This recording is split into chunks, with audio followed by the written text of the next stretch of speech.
வணக்கம் நண்பர்களே, இது நமது இந்து தமிழ் கலாச்சாரம்.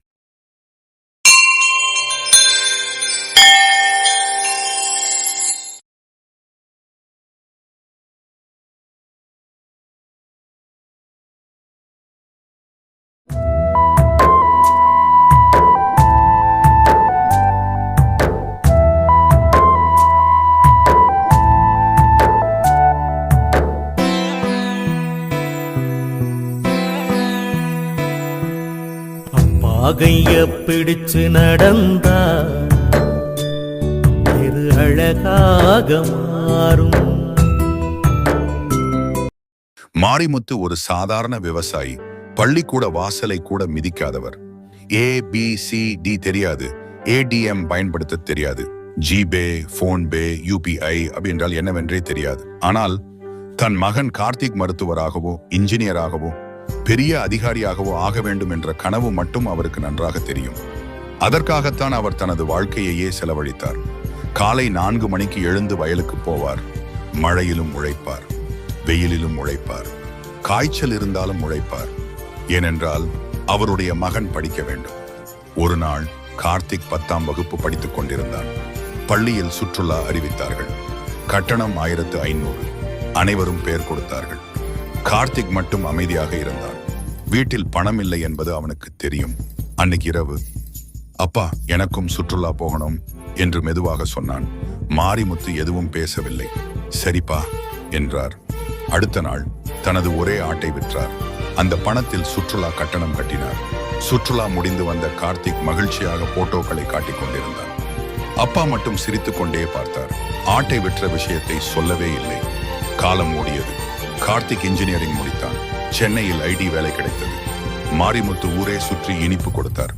என் பையன் பெரிய கம்பெனில வேலைக்கு போயிருக்கான். அவருடைய கண்களில் பெருமை. முதல் சம்பளம் வந்த நாள் கார்த்திக் அப்பாவுக்கு 10,000 ரூபாய் அனுப்பினான். மாரிமுத்து ஊரில் இருந்த அனைவரிடமும் சொன்னார், என் பையன் சம்பாதிச்ச முதல் காசு இது. அதை செலவு செய்யவே இல்லை. ஒரு பழைய டப்பாவில் வைத்து விட்டார். ஆண்டுகள் சென்றன. கார்த்திக்கின் சம்பளம் உயர்ந்தது, பதவி உயர்ந்தது, வாழ்க்கை உயர்ந்தது. ஆனால் அப்பாவுடன் பேசும் நேரம் குறைந்தது. முன்பு தினமும் பேசுவான். பிறகு வாரத்திற்கு ஒரு முறை, பிறகு மாதத்திற்கு ஒரு முறை. அப்பா அனுப்பும் மெசேஜ் மட்டும் மாறவில்லை. சாப்பிட்டியாப்பா? உடம்ப பார்த்துக்கோ. வேலை எப்படி போகுது? ரிப்ளை, பிஸி அப்பா, லேட்டர், மீட்டிங். அவ்வளவுதான். ஒரு நாள் திடீரென்று நிறுவனத்துல லே ஆஃப். கார்த்திக்கின் வேலை போய்விட்டது. EMI கிரெடிட் கார்டு, வாடகை. 3 மாதங்கள் வேலை கிடைக்கவில்லை. சேமிப்பு தீர்ந்தது. ஒரு நாள் வீட்டு உரிமையாளர் சொன்னார், நாளைக்குள் பணம் கட்டு. அந்த இரவு கார்த்திக் தனியாக அமர்ந்து அழுதான். அப்போது போன் ஒலித்தது. அப்பா. என்னப்பா? குரல் சரியில்லை. ஒண்ணுமில்லை அப்பா, நான் உங்க அப்பாடா. அந்த ஒரு வார்த்தை போதும். கார்த்திக் உடைந்து அழ ஆரம்பித்தான். எல்லா உண்மைகளையும் சொன்னான். போனில் அமைதி. பிறகு அப்பா கேட்டார், எவ்வளவு வேணும்பா? வேண்டாம் அப்பா, சொல்லு. 50,000. மாரிமுத்து அதிர்ந்தார். அவரிடம் 5,000 கூட இல்லை. ஆனால் சரிப்பா என்று வைத்து விட்டார். அடுத்த நாள் தனது வயலின் ஒரு பகுதியை அடகு வைத்தார். அம்மாவின் சேமித்து வைத்த காதணியை விற்றார். ஊரில் கடன் வாங்கினார். மொத்தம் 50,000 சேர்ந்தது. பிறகு கார்த்திக்கு போன். Account number அனுப்புப்பா.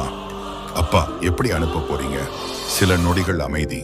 பிறகு, எனக்கு ஜிபே பண்ண தெரியாதுப்பா, ஆனா என் மகன் கஷ்டப்படுறது மட்டும் தெரியும். கார்த்திக்கின் கண்களில் கண்ணீர் வழிந்தது. அந்த ஒரு வரி அவனுடைய வாழ்நாள் முழுவதும் மறக்க முடியாத பாடமாக மாறியது. மறுநாள் வங்கியில் வரிசையில் நின்று பணம் அனுப்பினார் மாரிமுத்து. பணம் வந்தது. 50,000 ரூபாய் கிரெடிட். அதோடு ஒரு கால்.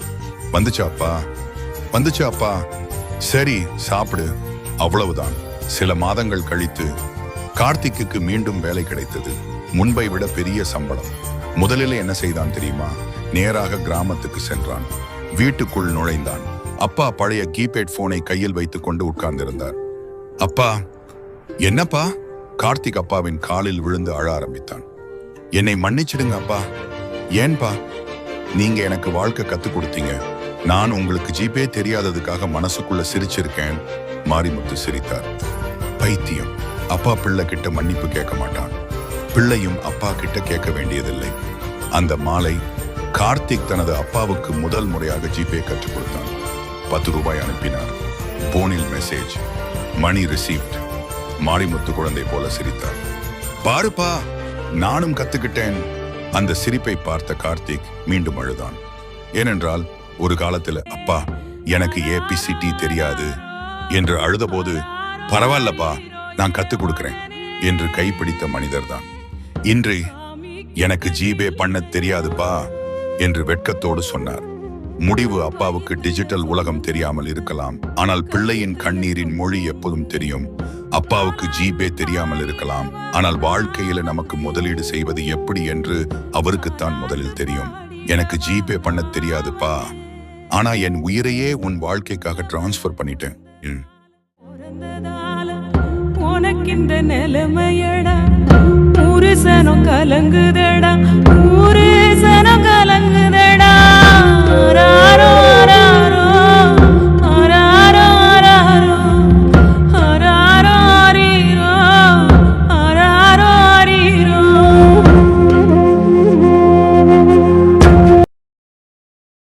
மேலும் இது போன்ற ஆன்மீக கதைகளுக்கு நமது இந்து கலாச்சாரம் தமிழ் சேனலை சப்ஸ்கிரைப் மற்றும் லைக் அண்ட் ஷேர் செய்யுங்கள்.